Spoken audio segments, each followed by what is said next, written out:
السلام علیکم dear student, history of Islam third year کی کلاس میں خوش آمدید۔ آج کا ہمارا ٹاپک ہے حضرت ابوبکر صدیق رضی اللہ تعالیٰ عنہ کے دور میں ہونے والی ایک اہم جنگ جس کا ہم تذکرہ کریں گے، وہ ہے اجنادین کی جنگ، جو 634 میں لڑی گئی۔ اور یہ معرکہ جو ہے حضرت ابوبکر صدیق رضی اللہ تعالیٰ عنہ کے دور کا آخری معرکہ ہے۔ اس میں ہم دیکھتے ہیں کہ عمر بن عاص جو ہیں ان کو جو ہے یہاں پر جو ہے اس محاذ پر بھیجا گیا، اور عمر بن عاص کا جو مقابلہ تھا وہ رومیوں کے 90,000 کے قریب لشکر سے تھا۔ اس کے ہم دیکھتے ہیں کہ مسلمانوں نے سب جو ان کے لشکر جو دیگر اطراف میں، جیسا کہ میں نے آپ کو پہلے بھی بتایا، مختلف اطراف میں پھیلے ہوئے تھے، اور مختلف جگہوں پہ جو ہے اللہ تعالیٰ کے دین کی بول بالا کے لیے مختلف جگہوں پہ، جیسے عراق، فلسطین ہم دیکھتے ہیں، یہاں پر یہ تمام جو لشکر تھے مصروف تھے۔ چونکہ یہ ایک بہت بڑا معرکہ تھا تو اس لیے فیصلہ کیا گیا کہ جو ارد گرد فتوحات ہو رہی تھیں اور اللہ تعالیٰ کی طرف سے مسلمانوں کو کامیابیاں مل رہی تھیں، تو مسلمانوں کو بھی چونکہ پتہ تھا کہ اب مسلمانوں کا مقابلہ جو ہے وہ رومیوں کے ساتھ ہے، تو مسلمانوں نے بھی اپنی قوت جو ہے اس کو اکٹھا کیا۔ یزید بن ابو سفیان، یزجیل، ابو عبیدہ، یہ تمام جو ہیں لشکر اکٹھے جو ہیں اجنادین پہنچ گئے، اور حضرت خالد بن ولید بھی جو ہیں جیسے کہ خلیفہ حضرت ابوبکر صدیق نے ان کو حکم دیا تھا، وہ بھی یہاں پر آ کر ان سے مل گئے، اور رومیوں نے بھی اپنے لشکر جمع کر لیے اور مسلمانوں کے لشکر بھی جو جمع ہو گئے، اور حضرت خالد بن ولید کو ان کی صلاحیتوں کو دیکھتے ہوئے جو لشکر کا سالار ہے حضرت خالد بن ولید کو بنایا گیا۔ حضرت خالد بن ولید کو اللہ تعالیٰ نے ایسی طاقت سے نوازا تھا، ذہانت، بردباری اور معاملات کو اچھے طریقے سے سمجھنے کی وہ بھرپور صلاحیت رکھتے تھے۔ وہ دیکھتے تھے کہ دشمن کو پر کب حملہ کرنا ہے، کیسے حملہ کرنا ہے، اور کس طریقے سے حملہ کرنا ہے، کیا فوج کو کچھ حصے جو ہیں وہ چھپا کر رکھنے ہیں، ان کی ضرورت بعد میں پیش آئے گی، کیا فوج کے کچھ حصے جو ہیں ان کو کب اور کیسے استعمال کرنا ہے، کس وقت استعمال کرنا ہے، وہ اس معاملے میں اچھی طرح سے آگاہ تھے۔ اس پہ آپ جو پہلا پوائنٹ لکھیں گے، اس میں آپ لکھیں حضرت خالد بن ولید کی حکمت عملی۔ حضرت خالد بن ولید نے جو ہے حکمت عملی اختیار یہ کی کہ انہوں نے اپنی جو فوج ہے اس کو چھوٹے چھوٹے دستوں میں تقسیم کر دیا، یعنی کہ فوج چھوٹے چھوٹے ٹکڑوں میں بانٹ دی، اور ان دستوں کو کہا کہ جہاں سے بھی حضرت خالد بن ولید جو ہیں ان کو ہدایات دیں گے تب جو ہے وہ حملہ آور ہوں۔ اس کے بعد جو ہے ہم دیکھتے ہیں انہوں نے جو دعا کی وہ یہ تھی، اے پروردگار عالم، یہ وہ تیرے خاص بندے ہیں جنہوں نے رسول اللہ صلی اللہ علیہ وآلہ وسلم کا ساتھ دیا ہے اور ان کے مددگار و معاون رہے، تیری مرضی کے لیے انہوں نے اپنے گھر بار اور عیال کو چھوڑا ہے، تو ہماری عزت نہ رکھ بلکہ اپنے سچے دین اور اپنے سچے رسول اللہ صلی اللہ علیہ وآلہ وسلم کی عزت رکھ، یعنی کہ یہ اللہ اور اللہ کے رسول کے دین کا بول بالا ہوگا، اے اللہ ہمیں فتح نصیب فرما۔ اس کے بعد حضرت خالد بن ولید نے جو ہے ایک خطبہ دیا، وہ بھی انہوں نے اپنی فوج کا حوصلہ بڑھانے کے لیے، جس میں انہوں نے ان کا جو ہے حوصلہ بلند کیا، جس میں ان کے کہا کہ جو مسلمان اللہ کی راہ میں جہاد کرتا ہے اس کے لیے اللہ تعالیٰ کی طرف سے جو وعدہ کیا گیا ہے اور اس کو اللہ تعالیٰ جو ہے کس طرح سے نوازتے ہیں، اس کا آپ نے تذکرہ کیا۔ اس کے بعد آپ لکھیں کہ جنگ کا آغاز، یعنی کہ آپ نے اس کو پوائنٹ میں کرنا ہے، جتنے آپ اس میں پوائنٹ بناتے جائیں گے اس سے آپ کا ایک اچھا افیکٹ پڑے گا کہ جو آپ کو سوال جو ہے اٹیمپٹ کرنے کا پتہ ہونا چاہیے۔ اس میں پھر نیکسٹ آ جاتا ہے جنگ کا آغاز۔ جنگ شروع ہوئی تو سب سے پہلے 40,000 پر مشتمل جو رومیوں کا فوج کا ایک دستہ تھا اس نے جو ہے حملہ کیا۔ حضرت خالد بن ولید کا قدم یا اقدام آپ کہیں کہ حضرت خالد بن ولید نے کیا کیا کہ یہاں پر اپنا ایک چھوٹا سا منتخب دستہ لے کر ان کی ان کو اپنے جو فوج ہے اس کے ڈیفنس کے لیے آئے، اور آپ نے رومیوں کے اس دستے کو جس نے فوج پر حملہ کیا تھا اس کو پسپا کر دیا۔ اب رومیوں کا دوسرا دستہ جرجا رومی کی قیادت میں جو ہے وہ آگے بڑھا، لیکن خود جرجا نے میدان میں آگے بڑھا اور اس نے اسلام کے بارے میں سوالات شروع کر دیے۔ حضرت خالد بن ولید نے جرجا کے سوالات کا جواب دینا شروع کر دیا، اور جرجا جو ہے وہ اللہ تعالیٰ نے اس کا سینہ کھول دیا اور وہ اسلام کی حقانیت سے متاثر ہو گیا، اور اس نے میدان جنگ کے اندر ہی جو ہے اسلام قبول کر لیا۔ اسی طرح سے ہم دیکھتے ہیں اور وہ مسلمان ہو گیا، اور پھر وہ مسلمانوں کی طرف سے لڑتا ہوا جو ہے اس جنگ میں شہید ہوا۔ اب جو رومی لشکر جس کی تعداد 90,000 کے قریب تھی، اس نے بھرپور حملہ جو کیا، اور جو تعداد تھی جس میں ہم دیکھتے ہیں کہ تقریباً اب جو تمام رومی فوجی تھے انہوں نے مل کر حملہ کر دیا، کیونکہ ان کو جو ہے وہ ان کو لڑائی میں جو ہے ناکامیاں ہو رہی تھیں، تو انہوں نے جب دیکھا کہ اب ہمیں یک بار جو ہے مسلمانوں پر قوت سے حملہ کرنا چاہیے تاکہ ہم مسلمانوں کی قوت کو توڑ سکیں۔ لیکن مسلمانوں کو ہم دیکھتے ہیں کہ مسلمانوں کو ابتدائی طور پہ تو کچھ مشکلات درپیش آئیں، اور لیکن پھر مسلمانوں کا جو توکل تھا اللہ تعالیٰ کی ذات پہ، تو وہ لڑتے رہے، یہاں تک کہ رات جو ہے ہو گئی اور دن ڈھل گیا، لیکن حضرت خالد بن ولید نے لڑائی جو ہے وہ جاری رکھی، اور رومی جو ہیں وہ آہستہ آہستہ میدان جنگ سے بھاگنا شروع ہو گئے،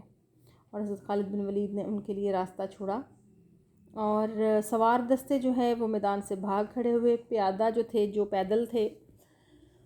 ان میں سے اکثریت جو تھی وہ ماری گئی۔ رومیوں کے بہت سارے سردار جو ہیں وہ اس میں گرفتار ہوئے، اور جن کو قتل کیا گیا پھر، اور یہ دور صدیقی کا آخری فتح تھی۔ اس کے بعد حضرت ابوبکر صدیق رضی اللہ تعالیٰ عنہ کی وفات کی خبر جو ہے وہ پہنچی، اور مسلمان جو ہیں جو اس محاذ پر موجود تھے انہوں نے دوسرے خلیفہ کے تقرر تک جو ہے ایک دفعہ سے وہ رک گئے، لیکن پھر ہم دیکھتے ہیں کہ حضرت عمر فاروق کے دور میں بھی جو ہیں جنگیں جاری رہیں۔ تو مختصراً میں آپ کو تھوڑا سا اس کا بریف بتا دوں کہ اجنادین کا معرکہ 634 میں ہوا، جس میں رومیوں کی تعداد 90,000 کے قریب تھی، مسلمانوں کی تعداد اس میں کم تھی۔ اللہ تعالیٰ کے نبی اور اللہ تعالیٰ کے دین کا بول بالا کرنے کے لیے جو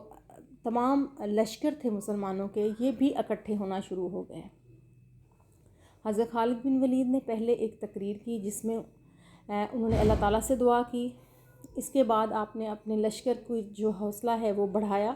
اور اس کے بعد ہم دیکھتے ہیں کہ آپ نے اپنے لشکر کی جو ترتیب دی وہ مختلف فوجی دستوں میں ان کو تقسیم کیا، اور اسی طرح سے ہم دیکھتے ہیں کہ یہ لشکر جو ہے اس نے بڑی بہادری کے ساتھ جو ہے مسلمانوں کا جو ہے بڑی بہادری سے مسلمانوں کے اس لشکر نے دشمن کا سامنا کیا۔ ایون کہ اس میں بہت بڑا واقعہ ہے کہ ایک جو رومی سالار تھا جس کا نام جرجا تھا، جب اس نے حضرت محمد مصطفیٰ صلی اللہ علیہ وآلہ وسلم اور دین اسلام کے بارے میں کچھ سوالات کیے، اور حضرت خالد بن ولید نے اس کے سوالوں کے جوابات دیے، اور اس کے بعد وہ جو ہے اسی جنگ کے دوران جو ہے وہ مسلمان ہوا، اس نے کلمہ پڑھا، اور مسلمانوں کی طرف سے لڑتا ہوا جو ہے وہ شہید ہوا، یعنی کہ اللہ تعالیٰ نے اس کا جو ہے سینہ کھول دیا، اور آخری وقت میں جو ہے اس نے اسلام قبول کر لیا۔ اس جنگ میں ہم دیکھتے ہیں کہ مسلمانوں نے ثابت قدمی کا مظاہرہ کیا، اور آخر اللہ تعالیٰ نے جو ہے ان کو فتح نصیب فرمائی۔ اس کے بعد ہم دیکھتے ہیں کہ حضرت ابوبکر صدیق رضی اللہ تعالیٰ عنہ کی جو ہے وفات ہے، اور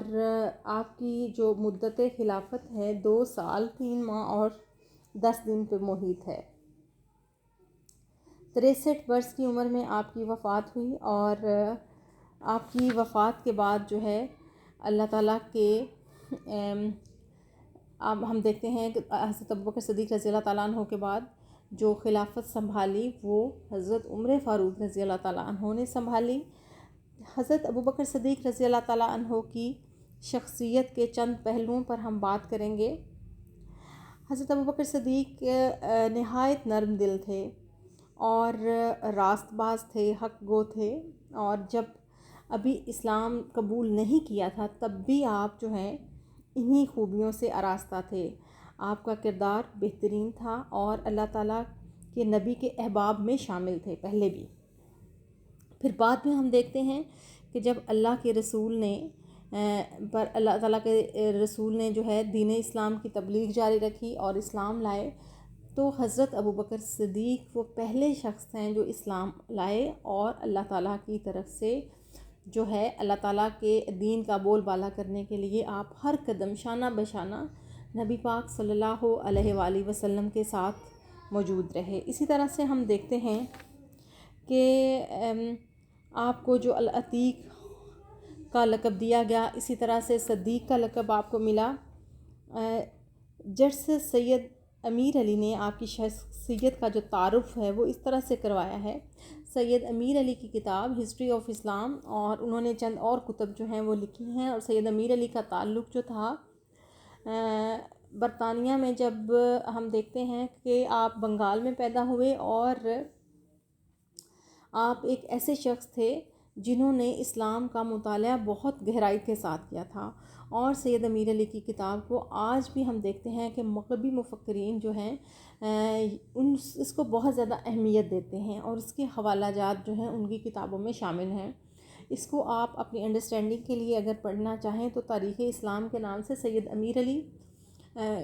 کتاب جو ہے وہ موجود ہے، مارکیٹ میں موجود ہے، اور اس کا اردو ترجمہ بھی ہے. اوریجنل جو یہ کتاب لکھی گئی ہے وہ انگلش میں ہے، لیکن آپ کو اس کا اردو ترجمہ بھی مل جائے گا.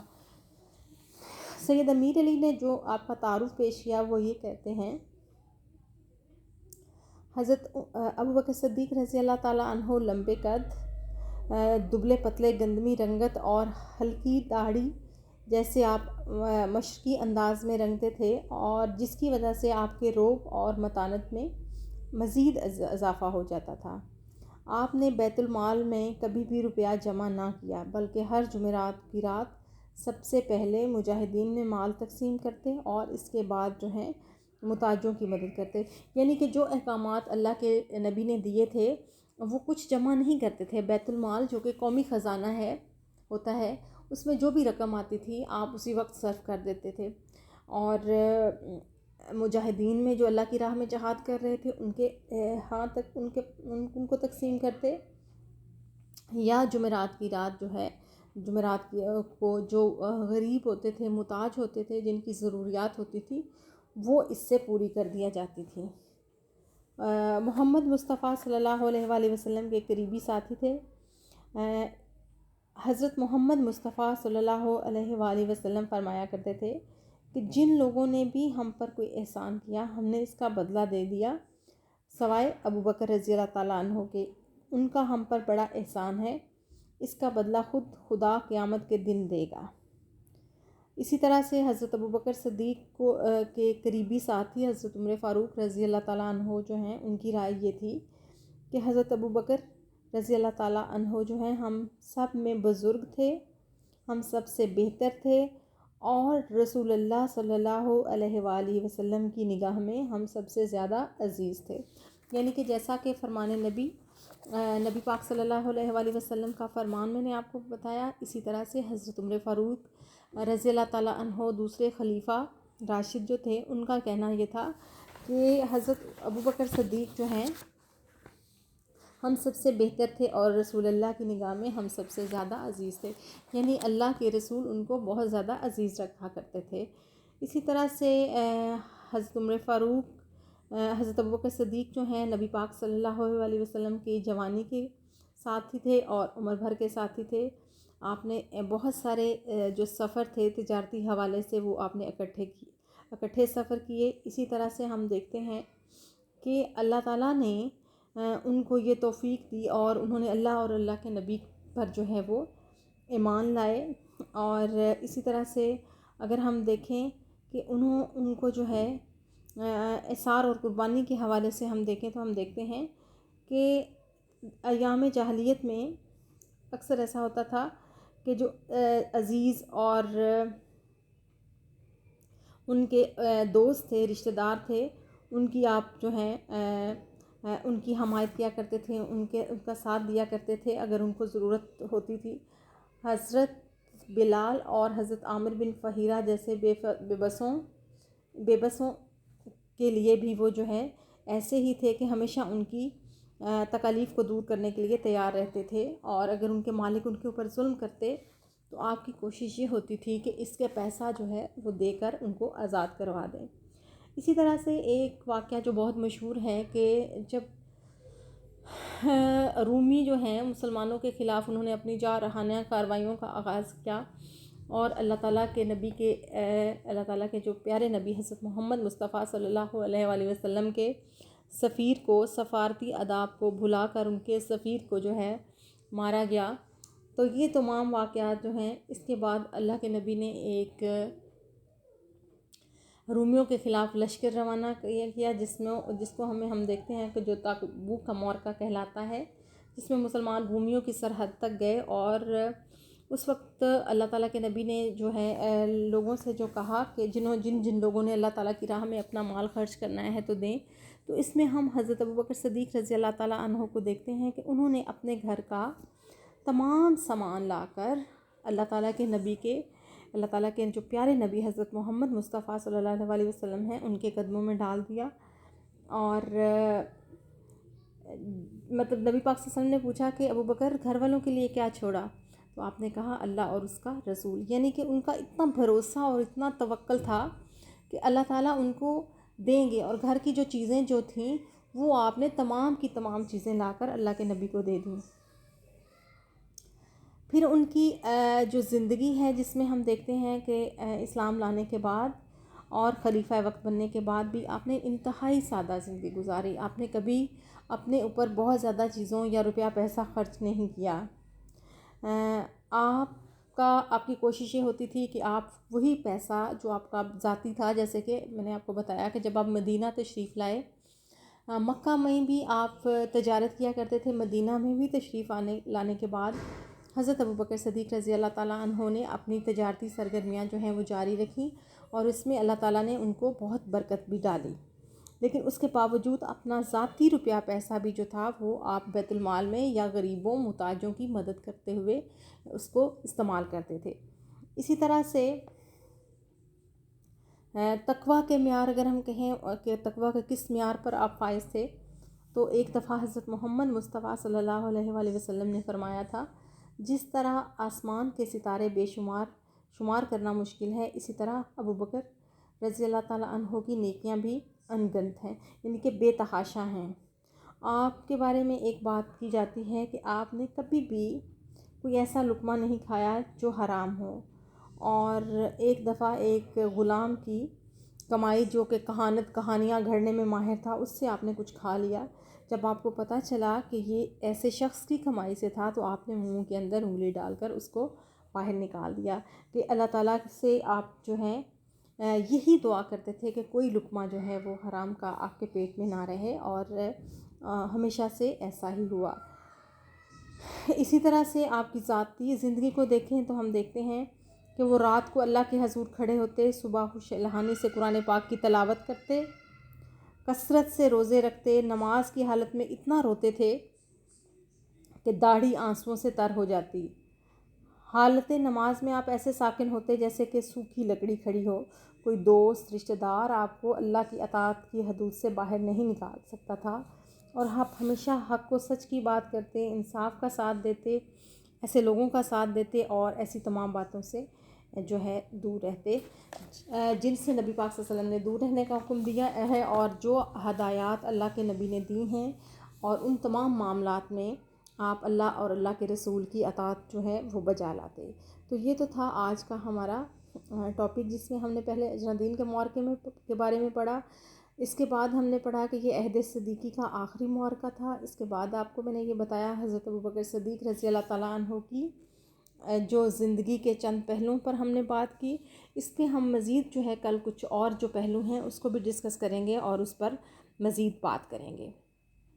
تو یہ تو تھا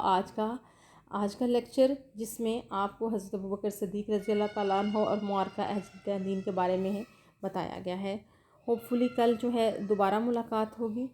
تب تک کے لیے اللہ حافظ۔